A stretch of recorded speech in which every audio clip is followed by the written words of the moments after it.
ప్రకారమే రాజ్యాంగ ప్రకారం. ఒక్క నిమిషం మానవతరాయ్ గారు, ఒక్క నిమిషం. తీర్పు కాపీ మీకు పంపించాను, మీరు చదివారా? ఈ మధ్యలో మీకు వాట్సాప్ చేశాను తీర్పు copy.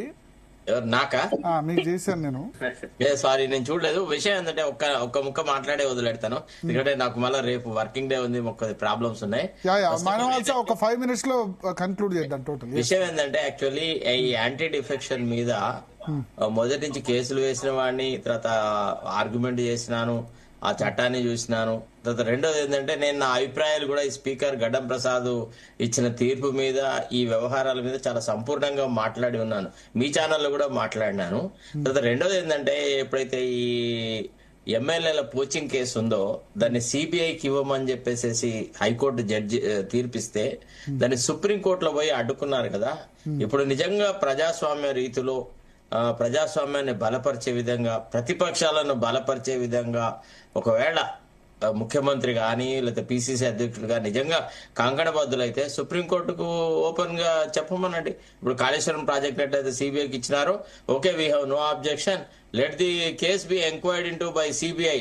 What exactly has happened? BL Santosh ఉన్నాడా, ఇంకెవరైనా ఎల్ఐ ఉన్నాడా, మల్లయ్య ఉన్నాడా? ఇప్పుడు మరి వాళ్ళ పార్టీలోనే ప్రముఖ పాత్ర వహించినటువంటి వాళ్ళు బయటకు వచ్చేసి ఇంకో రకంగా చెప్తున్నారు. అసలు ఇదంతా కేసీఆర్ మ్యానిపులేటెడ్ ఎఫర్ట్, అసలు యాక్చువల్లీ ఫిరాయింపుల వ్యవహారము, తర్వాత బిఎల్ సంతోష్ పాత్ర గురించి రకరకాల మాటలు మాట్లాడతారు.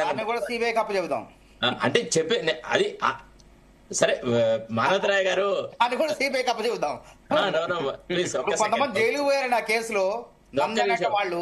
ఒక్క నిమిషం, అక్కడ ఏడ జైలుకు పోయినారు కానీ మేమంతా లైవ్ విట్నెస్ టు దట్. అసలు court refuse to take cognizance of that offence. Court said nothing, there is no monetary transaction, it cannot be taken in to consideration. తర్వాత జడ్జి గారు ఒక తీర్పు ఇచ్చినారు, ఆ జడ్జిని తీసి విసిరి పారేసినారు supreme court. You have given a wrong decision, you misinterpreted the supreme court judgement అని. మీకు తెలుసా ఆమె ఎవరు, సుమలత మేడం ను సుప్రీంకోర్టు ఏమని కామెంట్ చేసింది? ఆమె ఏమన్నది, the supreme court judgments will only provide parental guidance అని. అంటే this is unbecoming of a judge to speak like that అని. సార్, ఒక విషయం మానవతరాయ్ గారు, మీ పట్ల చాలా గౌరవం ఉంది నాకు. You are uneducated person. మీరు కొన్ని సందర్భాలలో దయచేసి తప్పేమనలేదు, మీరు ఏమన్నా నాకేం అభ్యంతరం లేదు. నేను అన్ని ఐ కెన్ రిసీవ్ ఎవ్రీథింగ్. కానీ నేను అనేది ఏంటంటే కొంతకాలము కొంత భవిష్యత్తు ఉన్న మీలాంటి వాళ్ళు కూడా ఇంత నిర్లజ్జగా జరిగేటువంటి వ్యవహారాలను సమర్థించదు సార్. ఇప్పుడు ఒక సొసైటీలో ఏం జరుగుతుంది, మీ తదనంతరము మిమ్మల్ని ఎస్టిమేట్ చేస్తారు. వాట్ వాజ్ మానవతరాయ్, ఆయన ఏం చదువుకున్నాడు, రాజకీయాల్లో ఎంతకాలంగా ఉన్నాడు, ఏ విలువలకు పాటుపడ్డాడు అని, ఇట్లా మీ గురించి కూడా రేపు జీవిత చరిత్ర రాసే వాళ్ళు ఉంటారు. కాబట్టి కొన్ని సందర్భాలలో మీరు మౌనంగా ఉండండి, అంతేగాని మీరు ఇంత బాహాటంగా గౌరవిస్తాం. నేను అనేది ఏంటంటే ఇద్దరు విద్యార్థి నాయకులు మానవతరాయ్, శివప్రసాద్ పటేల్ ఇద్దరు తెలంగాణ ఉద్యమంలో యాక్టివ్ గా పాల్గొన్నారు. ఇద్దరికి సరైన బ్రేక్ త్రూ రాలేదు. సరే, శివప్రసాద్ పటేల్ 6 సంవత్సరాల తర్వాత బీసీ కమిషన్ వచ్చింది. మానవతరాయ్ టికెట్ కూడా రాలేదు. ఆయన కూడా టికెట్ ఆయననే పొందబెట్టాడు. శివప్రసాద్ పటేల్ కూడా టికెట్ రాలేదు. అసలు యాక్చువల్ ఇప్పుడు ఎమ్మెల్యేగా ప్రస్తావన కాదండి, చట్టం దాని గురించి చెప్పండి.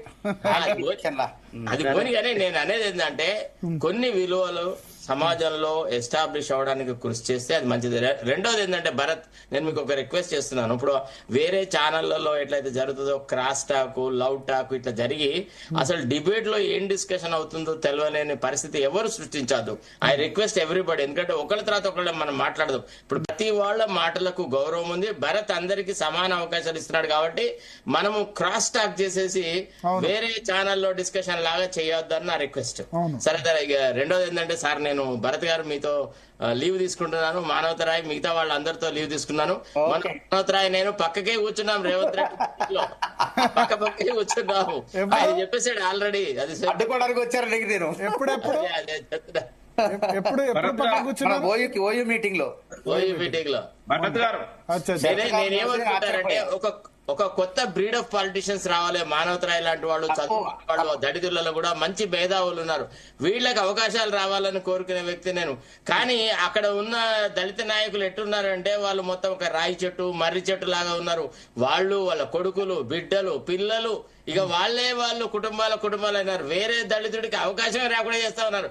అది బాధాకరమైన విషయం. అక్కడ నేను మాట్లాడాలని కూడా చాలా సార్లు అసలు చాలా ఘోరంగా ఉందండి పరిస్థితి. Anyway, thank you so much for giving me an yes opportunity. Yes Dileep గారు భరత్ గారు ఒకటండి, ఇప్పుడు